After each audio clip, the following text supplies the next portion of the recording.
कि ये संयोग उनके लिए उनकी तपस्या से प्रसन्न मां भारती का प्रत्यक्ष आशीर्वाद ही है। भाइयों और बहनों, एक और संयोग है जो हमें आजादी के 75वें साल के लिए प्रेरणा देता है।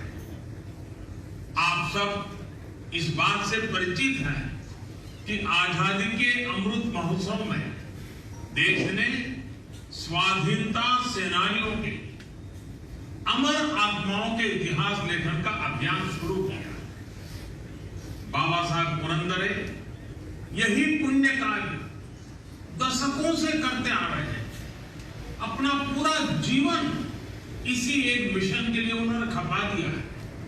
उन्होंने शिवाजी महाराज के जीवन, उनके इतिहास को जन जन तक पहुंचाने में जो योगदान दिया है, उसके लिए हम सभी उनके हमेशा ऋणी रहेंगे।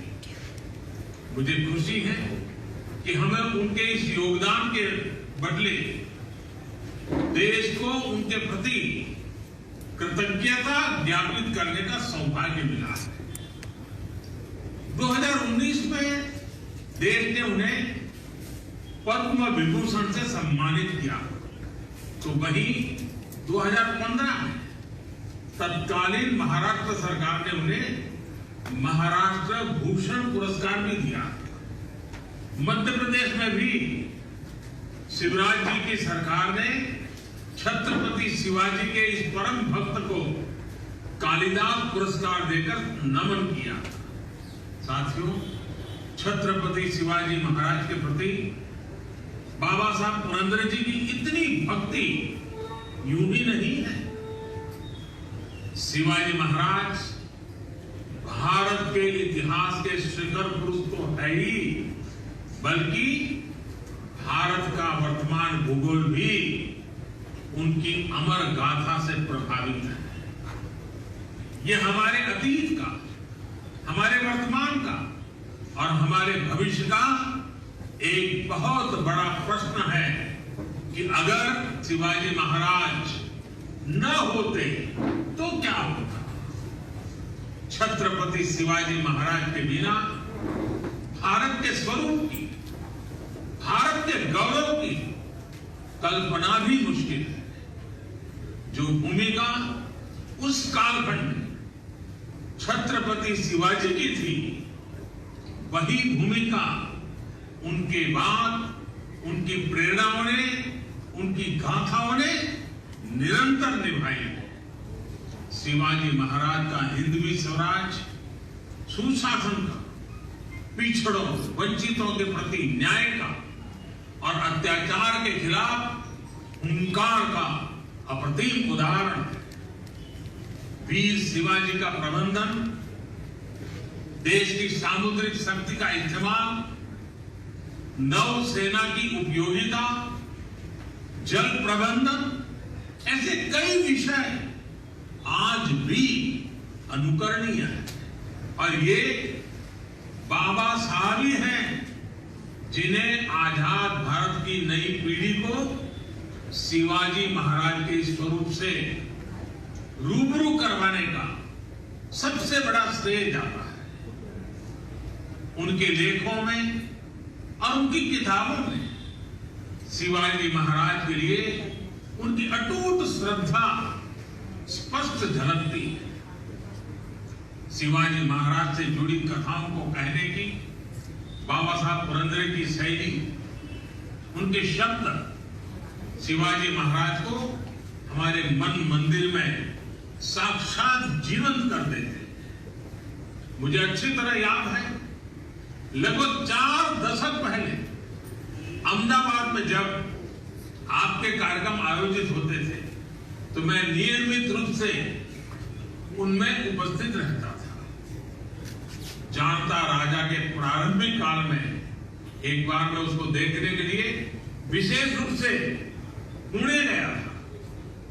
बाबा साहब ने हमेशा ये सुनिश्चित करने का प्रयास किया है कि युवाओं तक इतिहास अपनी प्रेरणाओं के साथ पहुंचे, साथ ही अपने सच्चे स्वरूप में भी पहुंचे।